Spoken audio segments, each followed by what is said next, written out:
আসসালামু আলাইকুম। ট্রুথ চ্যানেলের পক্ষ থেকে কিছু কথা রাখছি।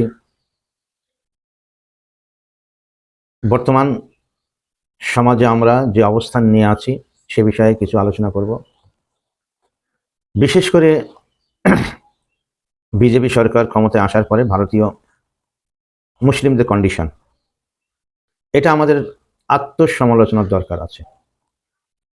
এই মুহূর্তে যদি আমরা জাতি হিসেবে আমাদের আত্মসমালোচনা না করি, তাহলে এই গোটা জাতিটাই আগামী দিনে ভয়ঙ্কর বিপদগ্রস্ত হবে, যে জেনারেশন আসবে।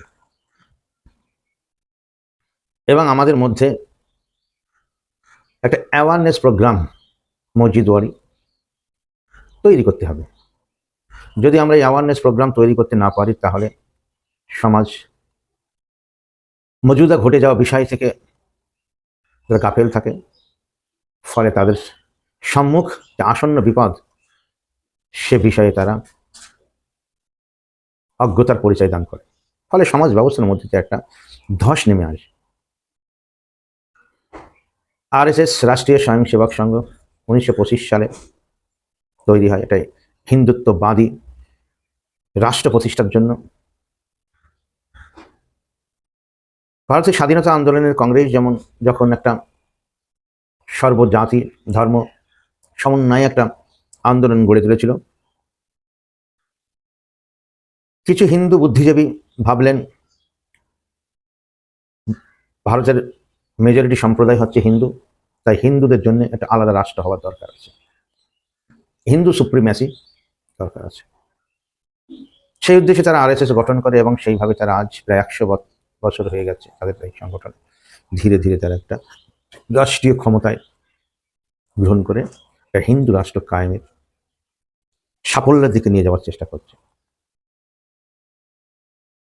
একটা হিন্দু গোষ্ঠী একটা হিন্দু রাষ্ট্র কায়েম করবে, সেটা স্বাভাবিক ব্যাপার। তাদের মনোবাসনা থাকবে, তারা হিন্দু রাষ্ট্র কায়েম করবে। কিন্তু হিন্দু রাষ্ট্র কায়েমের ভিত্তি হচ্ছে তাদেরকে ইসলাম বিদ্বেষী এবং ইসলামকে কিভাবে ভারতবর্ষ নামক এই রাষ্ট্র থেকে তাদেরকে বিলীন করে দেওয়া যায়, অকেজো করে দেওয়া যায়, একটা জাতি একটা গোষ্ঠীকে কিভাবে নিষ্ক্রিয় করে দেওয়া যায়, এটাই তাদের মূল উদ্দেশ্য এবং মাকসদ। একটা রাষ্ট্রের অধীনে বিভিন্ন জাতি ধর্ম সম্প্রদায়ের লোক বসবাস করে, সে সেই রাষ্ট্রের নাগরিক।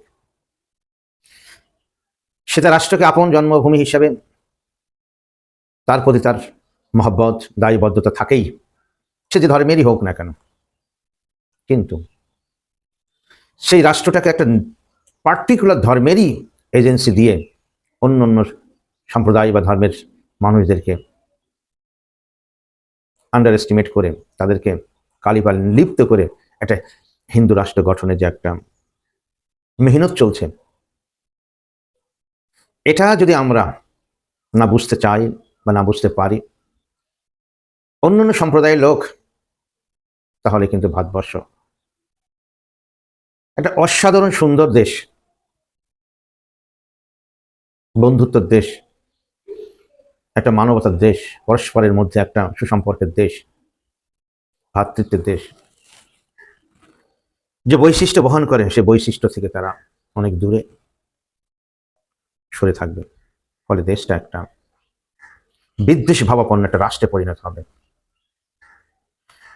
যে দেশ যত বিদ্বেষ ভাবাপন্ন দেশ হবে, তার ডেভেলপমেন্টের ক্ষেত্রে তত অন্তরায় হবে। কিছু মানুষ শাসন ক্ষমতায় থাকার জন্য, রাষ্ট্রীয় ক্ষমতা করায়ত্ত করার জন্য ধর্ম বিশেষকে বিশেষ মর্যাদা দেওয়ার জন্যই তারা নানা রকম প্রোপাগান্ডা পলিসি তৈরি করবে। বর্তমান যুগে সব থেকে নিউজ মিডিয়া হচ্ছে হাতিয়ার হিসেবে ব্যবহার করছে আইডিয়া অফ ইন্ডিয়ার বিরুদ্ধে। তা আইডিয়া অফ ইন্ডিয়াকে যদি আমাদেরকে প্রতিষ্ঠিত করতে হয়, তাহলে আমরা যারা আইডিয়া অফ ইন্ডিয়ায় বিশ্বাসী করি, এই আইডিয়া অফ ইন্ডিয়ার আদর্শ ধারণ করে ম্যাক্সিমাম ভারতীয় এবং সর্বধর্মের মানুষজন আইডিয়া অফ ইন্ডিয়া বিশ্বাস করে। এখানে বৌদ্ধ, জৈন, শিখ, খ্রিস্টান, মুসলিম সবাই সম অধিকারে সাম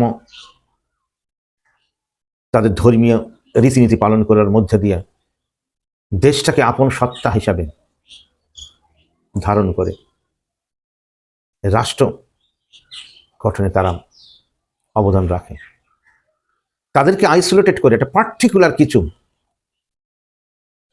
গোষ্ঠী, ধর্মকে বলবো না, একটা গোষ্ঠী ধর্মটাকে তাদেরকে হাতিয়ার করে অন্য সম্প্রদায়কে রাষ্ট্রবিরোধী বানিয়ে তারা যে রাষ্ট্র পরিচালনা করছে।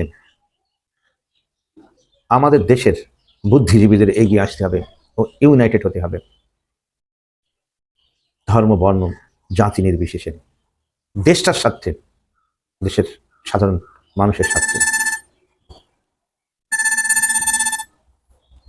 না হলে আমরা আবার দেশটা আগামীতে যে বিশ্ব রাজনীতিতে তাদের একটা গুরুত্বপূর্ণ ভূমিকা আছে বা থাকে, ভারতবর্ষ থেকে মানুষ প্রকৃত বিশ্ব ব্যবস্থা, সুন্দর ব্যবস্থার দিশারি পেতে পারে রাষ্ট্র পরিচালনার ক্ষেত্রে।